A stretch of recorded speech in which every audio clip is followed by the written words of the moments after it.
வணக்கம் friends, welcome to my channel. நம்ம இன்றைக்கி குழந்தைங்களுக்குலாம் ரொம்ப பிடிச்ச ஜாம் ரெசிபி பார்க்க போகிறோம். இன்றைக்கி பைனாப்பிள் ஜாம் எப்படி செய்கிறதுன்னு நான் காட்ட போகிறேன். அதுக்கு மீடியம் சைஸில் ஒரு பைனாப்பிள் எடுத்து வச்சுருக்கிறேன். தோல் சீவிட்டு பொடி பொடியாக கட் பண்ணி மிக்சியில் போட்டுக்கலாம். அந்தந்த சீசனில் கிடைக்கிற ஃப்ரூட்ஸை வச்சு நான் அந்தந்த ஜாம் செஞ்சு கொடுத்துருவேன். மேங்கோ ஜாம் நாங்கள் அடிக்கடி செய்வோம். அதே மாதிரி பைனாப்பிளும் நான் அடிக்கடி செய்வேன். இன்றைக்கி எப்படி செய்கிறேன்னு பார்க்கலாம்.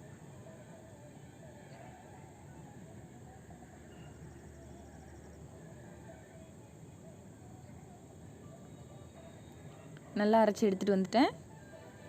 இந்த மாதிரி ஒரு ஃபில்ட்ரு வச்சுட்டு நல்லா வடிகட்டிடலாம். இது உடனே ஃபில்ட்ரு ஆகாது. நம்ம ஸ்பூனை வச்சு நல்லா கலந்து விட்டுக்கிட்டே இருக்கணும். நுரையாக இருக்கிறதுனால பொறுமையாக தான் ஆகும். நான் இந்த மாதிரி வடிகட்டி எடுத்துக்கிட்டேன். நல்லா கலந்துக்கிட்டே இருக்கணும். இந்த நுரையெல்லாம் மாறி திக்காக வரைக்கும் கலக்கணும். பாருங்கள், கொஞ்சம் வத்தி இருக்குது.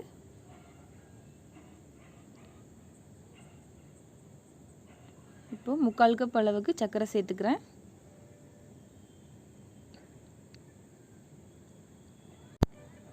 இப்போ 20 நிமிஷம் அளவுக்கு ஆயிருக்கு. ஓரளவுக்கு தண்ணியெல்லாம் வற்றி வந்துட்டுருக்கு.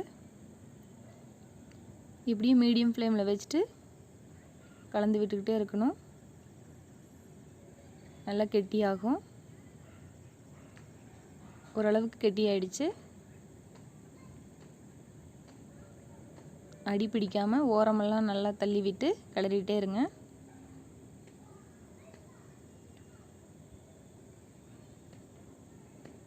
ஓரளவுக்கு திக்காக இருக்குது.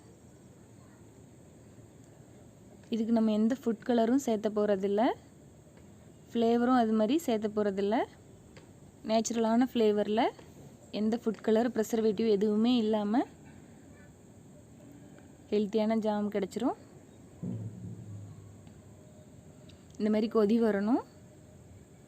பாருங்கள், பபிள்ஸ் எல்லாம் வருது. இப்போ ஓரளவுக்கு ரெடி ஆகிடுச்சு. 25 நிமிஷம் ஆயிருக்கு. இந்த மாதிரி பிரிஞ்சு வருது. நல்லா நம்ம தட்டில் விட்டு அப்பப்போ செக் பண்ணிகிட்டே இருக்கணும். கொஞ்சம் கெட்டியானதுக்கப்புறம் கை விடாமல் கிளறிட்டே இருக்கணும். பாருங்கள், நான் ஊற்றி காட்டுறேன். இந்த மாதிரி ஊற்றிட்டு சாய்க்கும்போது கீழே போகக்கூடாது. நான் ஏற்கனவே 2 தடவை போட்டிருக்கேன். அந்த மாதிரி கீழே வந்திருக்கு. இது நல்லா வரல, விழாமல் அப்படியே இருக்குது. இதுதான் கரெக்டான பதம். இப்போ கொஞ்சம் லெமன் சேர்த்துக்கலாம். நான் கொஞ்சமாக புளிஞ்சுக்கிறேன்.